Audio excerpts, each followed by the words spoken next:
Olá pessoal! Em mais de 100 anos de história, apenas 5 clubes já conseguiram a façanha de vencer a seleção brasileira.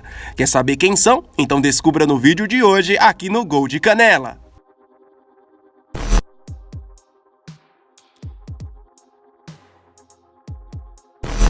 Ao todo, desde 1914, ano do surgimento da nossa seleção, foram 70 partidas contra clubes em que o Brasil jogou respeitando as regras de uma partida oficial, somando nesse contexto um total de 51 vitórias, 14 empates e 5 derrotas.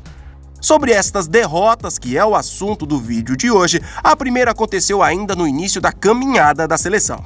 Foi precisamente em 27 de janeiro de 1918, para uma equipe uruguaia chamada Dublin, por 1-0, em partida realizada no campo do Botafogo, no Rio de Janeiro.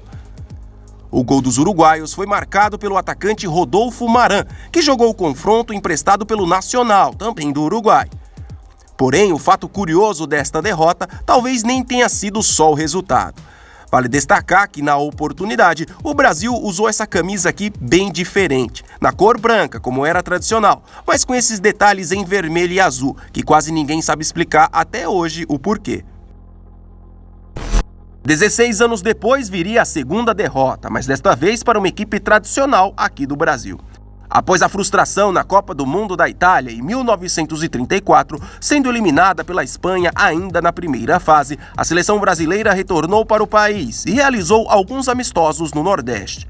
Entre eles, em um realizado no dia 10 de outubro de 1934, no campo da Avenida Malaquias, no Recife, o selecionado, que contava com craques como Leônidas da Silva e Patesco, perdeu para o Santa Cruz pelo placar de 3-2.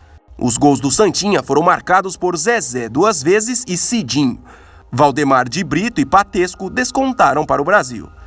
Com o feito, o Santa Cruz cravou seu nome na história como o primeiro clube brasileiro a vencer a própria seleção.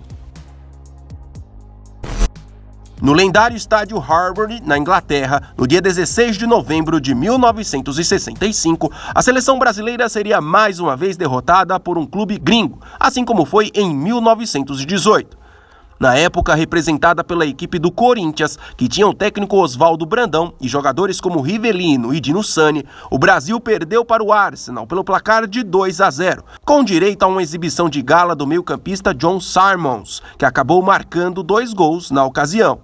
Apesar do resultado negativo, a participação no amistoso rendeu um fato histórico, pelo menos para o Corinthians. Tanto que em 2013, o clube lançou uma camisa 3 comemorativa na cor azul, a mesma usada na partida em 1965, em homenagem à data histórica. Após a classificação para a Copa do Mundo de 1970, o Brasil, sob o comando do treinador João Saldanha e praticamente com boa parte do time, que conseguiria tempos depois o tricampeonato mundial, participou de um amistoso contra o Atlético Mineiro, no Mineirão, e perdeu pelo placar de 2-1. Amaury e Dadá Maravilha foi quem deram a vitória para o Galo, que na oportunidade jogou com uma camisa vermelha da seleção mineira, por exigência da Confederação Brasileira de Desportos, que mais tarde viria a ser a CBF.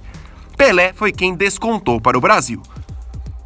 O curioso é que após esta derrota, a CBD proibiu que a seleção brasileira fizesse outras partidas amistosas com clubes brasileiros.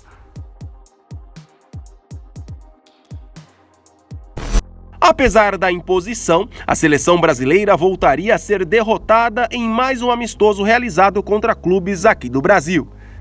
No dia 6 de outubro de 1976, em jogo válido pela Taça Geraldo Cleófas Dias Alves, o Brasil perdeu para o Flamengo pelo placar de 2-0, com gols de Paulinho e Luiz Paulo, em pleno Maracanã.